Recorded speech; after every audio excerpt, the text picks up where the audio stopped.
Welcome back everyone, I'm Scruffy at Scruffy Tales and this is the War Zone. And if you hear something in the background, that's the wife watching television, so you are just gonna have to deal with it, just like I have to. And anyway, moving on. Today's video will be dealing with the Battle of Kjölberg Bridge, as well as the war that led up to the battle itself, the Cat War of 1814. So, without further ado, let's get into it. 11th of April, 1814. Napoleon abdicates and is later banished to the island prison fortress of Elba. With Napoleon defeated, French attempts to conquer all of Europe has finally come to an end. The wars are over. Europe hopes for a period of prolonged peace. In 1809, Sweden had lost the territory of Finland, as well as the islands of Åland, to Russia, after Russia had agreed to attack Sweden to support France. A catastrophic blow to the Kingdom of Sweden, who lost a third of the realm, territories that had belonged to the crown for centuries. And not to worry, I intend to return to this particular conflict in a future video, I promise. When France was eventually defeated, Sweden was compensated for the loss of Finland by being given Norway, seeing as how Denmark, who had governed Norway as a Danish province, had been an ally of Napoleon. Russia did not have to return Finland to Sweden, seeing as Russia had by now switched sides, and towards the end had been an ally of the British Empire fighting against Napoleon and France. Very much due to Swedish diplomacy, as Sweden was looking for allies when Napoleon and France had invaded Swedish territory in modern-day Germany. The Norwegians, however, refused to accept Swedish rule, and the Danish governor of Norway, the Danish prince Christian Fredrik, refused to accept the terms offered that forced Denmark to surrender such a vast piece of territory. It was at Eidsvoll on the 17th of May 1814 that Norway formulated its constitution in defiance of Sweden and proposed its independence by proclaiming Prince Christian Fredrik as king of the independent kingdom of Norway. The Swedish king, Karl XIII, who had bravely fought the Russians at Svensksund, did not accept the idea of a defiant and independent Norway. He sent word to his army, still located in Germany after having taken part in the Napoleonic Wars, to march on Norway. The Norwegians quickly assembled an army and equipped it as best they could with Danish support. In the end, the Norwegians had a force 30,000 strong, a mix of Norwegian militiamen and Danish volunteers. But it was a ragtag group with poor musket, second-rate gunpowder and ammunition, and with little to no military experience.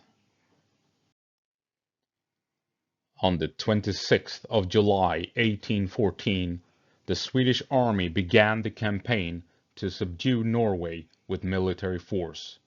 The Swedes would attack on two fronts, one from the south, supported by the navy, and one from the east, to cut off the Norwegian army from behind. The plan was to surround the Norwegian main force at Rakkestad and force the Norwegians to spread thin as they reinforced the two front lines that Sweden had created. It should be noted that the Swedish soldiers were under strict orders to not abuse the Norwegian civilian population and were even encouraged to share rations with them.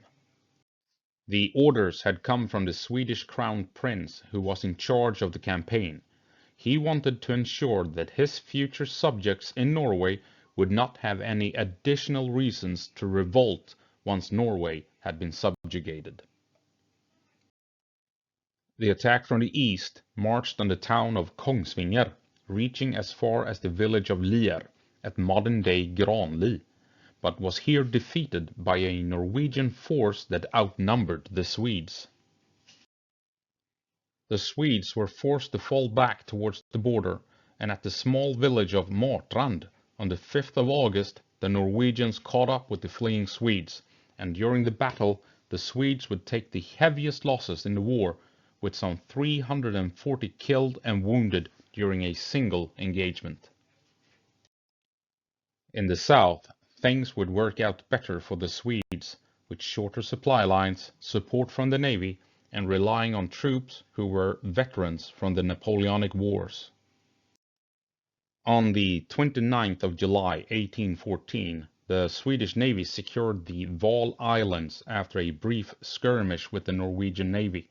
Afterwards, the Swedish army defeated the Norwegians at Fredriksten and Fredrikshald, now modern Halden, and occupied the town and besieged the fortress. With a foothold secured on Norwegian soil in the south, the Swedish army could begin its march north towards the Norwegian capital of Christiania, modern-day Oslo.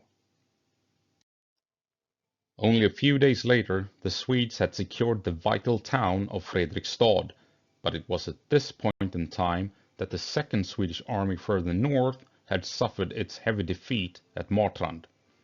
The plan to force Norway to split its forces between two fronts had failed.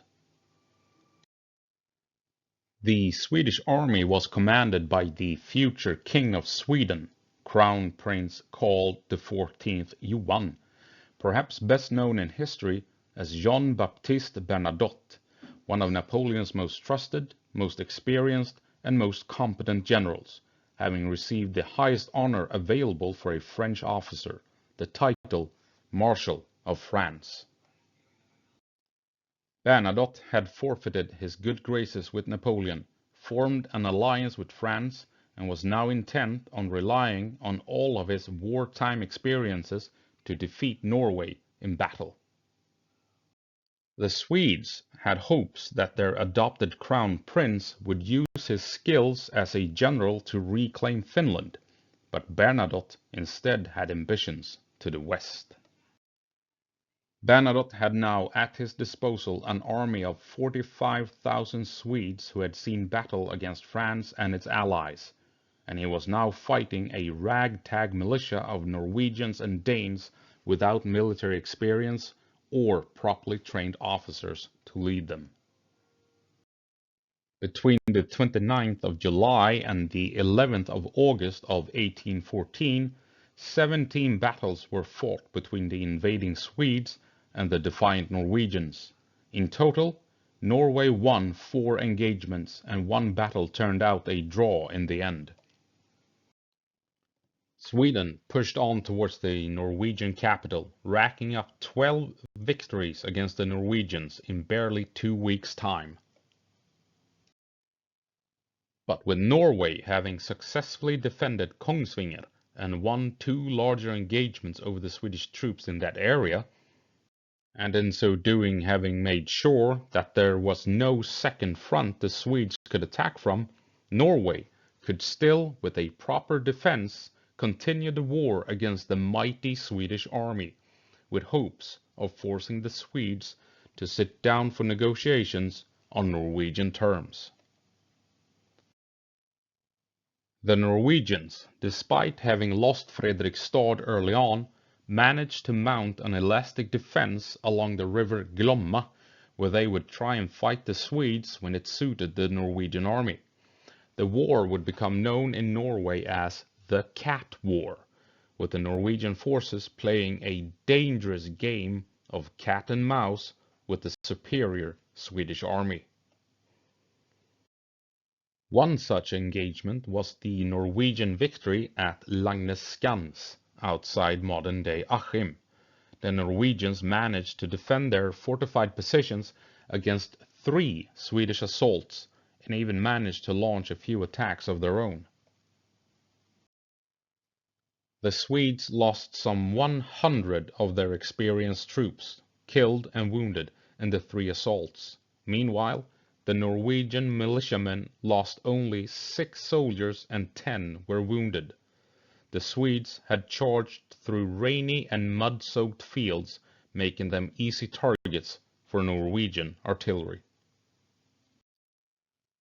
The Swedes had failed at Lagnesskans to cross the Glomma River, but another Swedish detachment had for a few days been trying to cross another river at another location, just north of Fredrikstad, at the Kjölberg Bridge, where 5 Swedish battalions were held back by only 600 Norwegians.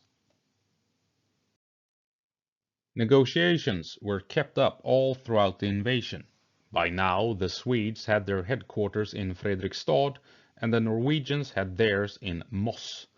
If the Swedes could cross the bridge at Kjölberg, they could march on Moss in short order and then continue towards Christiania, the Norwegian capital. The Norwegians, as well as their Danish king and his officers, knew the situation was slowly turning in Sweden's favor, especially if the Swedes could cross the bridge at Kjölberg. At the same time, Bernadotte knew that winter was coming, and if the Norwegians weren't driven back towards Christiania soon, the campaign would last well into next year. Bernadotte wanted a quick war so that he could focus on improving the diplomatic relations with Norway as soon as possible, without a disastrous conflict that would fuel future rebellion to undermine his efforts. If the war continued beyond winter, it would only strengthen the Norwegian resolve to fight on, and it would also ensure that in defeat, the Norwegians would without a doubt commit to rebellion against the Swedish crown.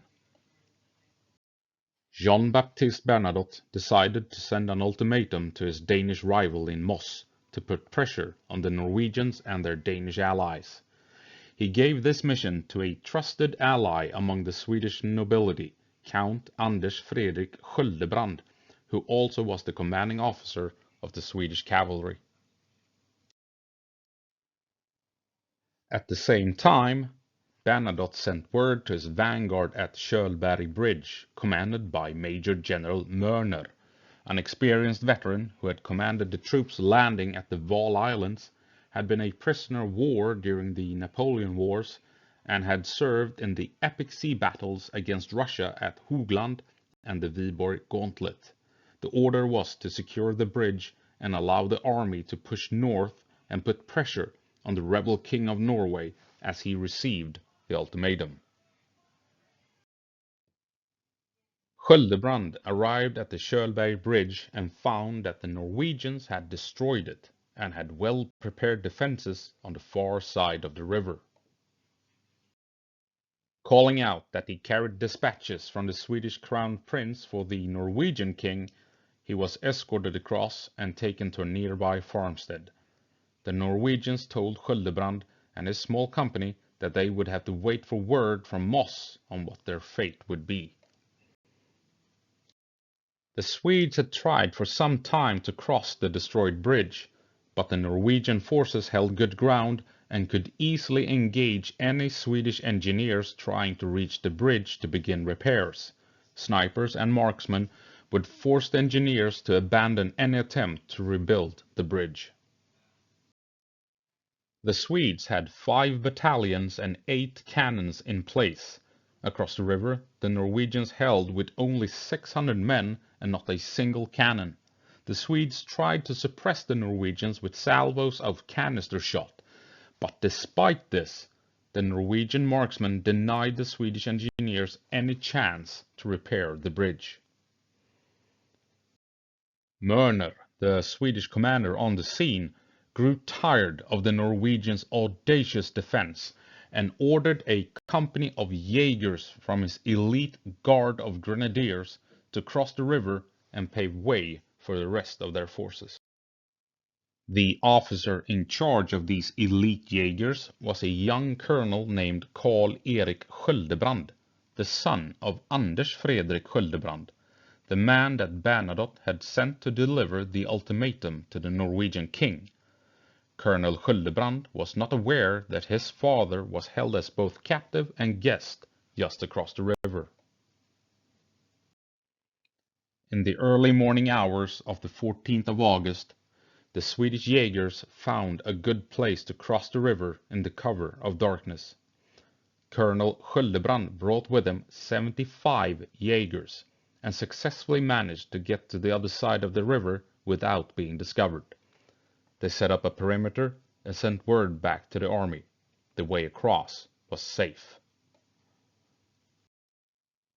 When the colonel received new orders from Mörner, he was sure he was going to be told to hold until a larger detachment had crossed to join him. Instead, to his surprise, he received orders to launch an assault on the large farm that acted as the Norwegian headquarters for the defense of the bridge. The remaining Swedish force would cross the river while the Jaegers kept the Norwegians occupied. Upon reading the orders, Colonel Kjölberg declared, "It is unreasonable to charge with only 75 men when you expect to face an entire regiment. But you don't have to give me such an order twice." He gave the order, and the Jaegers prepared for battle. 75 men would assault a force of closer to 600 troops. The Jaegers would be outnumbered 8-1. The Jaegers charged across the field and reached the farm, taking the Norwegians by complete surprise.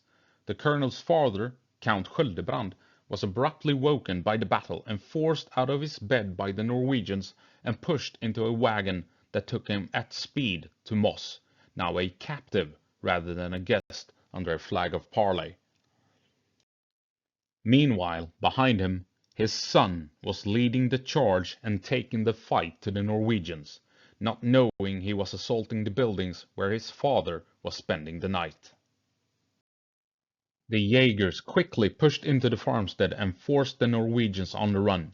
The surprise attack had its intended effect, and as the Norwegians were forced to flee and trying to regroup, the Swedish army could send one company after the other across the river to strengthen their foothold on the far side of the river. Flashes of muskets broke the dark of night, the scent of gunpowder filled the air, the screams of the terrified and the enraged mixed with the shouts from officers giving orders in Swedish and Norwegian. Swords and bayonets did their cruel work in melee during the early hours of the Scandinavian morning. As the Norwegians retreated to the north, Colonel Kjölberg followed with his Jaegers. Kjölberg took a hit to his leg during the pursuit, and as he tried to get back up, his weight snapped the already damaged bone within the leg. The Swedes kept sending troops over the river and pushed the Norwegians further north.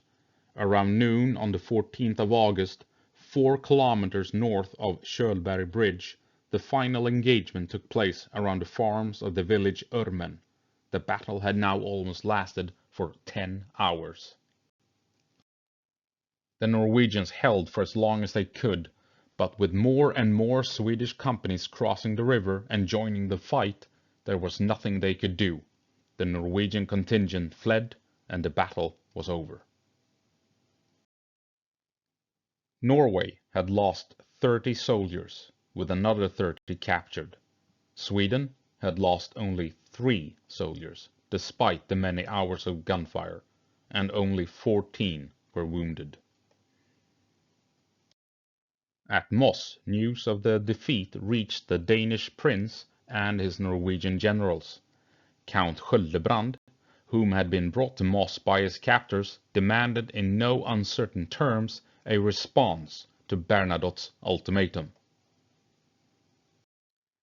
Negotiations continued while news reached Moss that the Swedish army was on the march north. It was only late at night that Kjölberg had a signed document in his hands that he could bring back to Bernadotte. The Norwegians accepted a ceasefire, and the Danish prince, Christian Fredrik, would forfeit Norway. Count Kjölberg rode south to deliver the Norwegian decision. Upon reaching a Swedish vanguard, he learned that an officer had been severely wounded at Kjölberg Bridge. Fearing the worst, he rode to Fredrikstad, where all the wounded were being treated. Here, he found his son still alive. Father and son had finally reunited after the dramatic assault on the mansion at Kjölberg.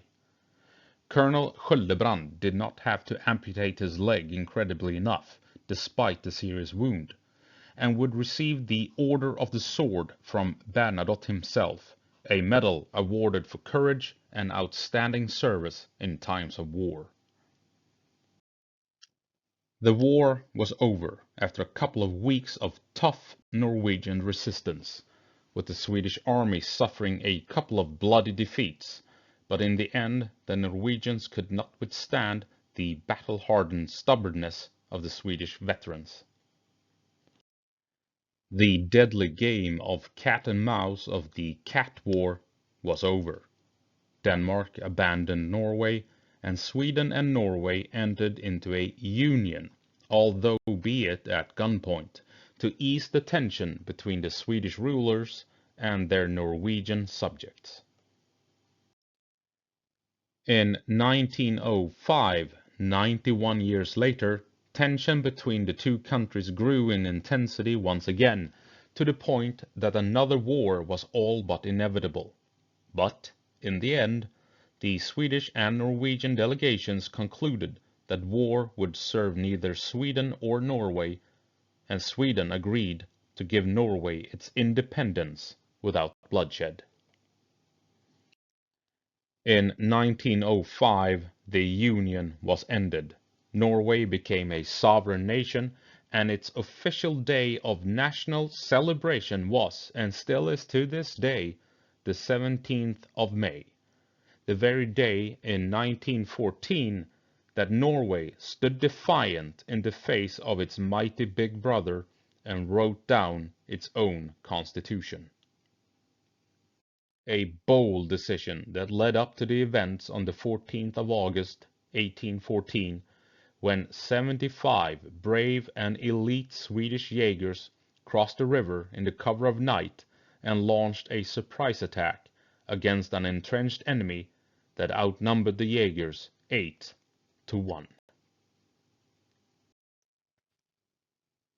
If you are interested in another story involving Swedish Jaegers, I have a video on that subject as well. The Grafström raid, link provided below, dealing with a company of Jaegers taking part in the winter war between Finland and Russia.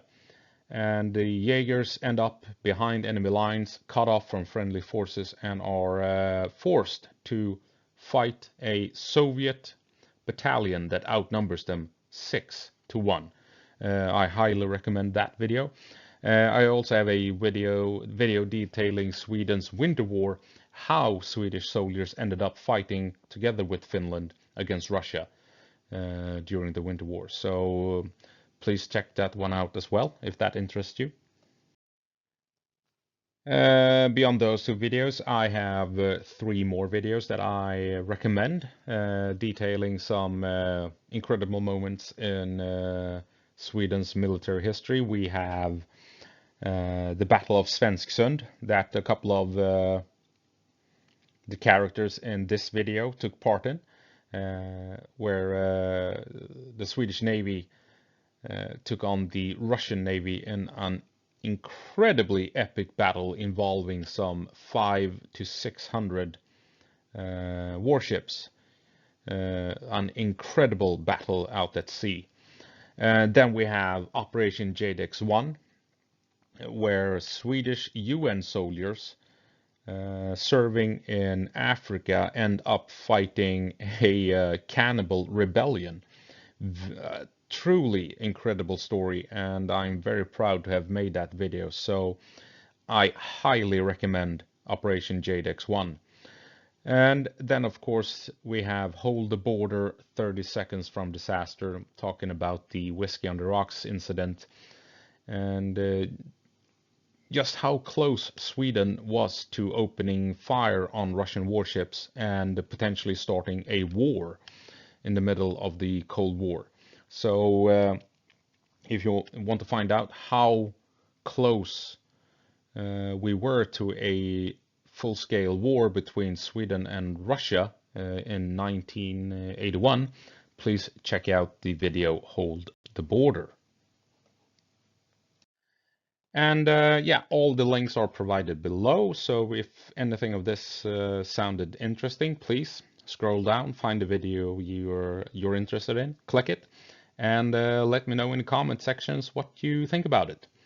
And so yeah, looking forward to reading what you think about these incidents in Swedish history. That's all I have for you this time around. I hope you found the video interesting. And if anyone from Norway is watching this, I'm sorry if I butchered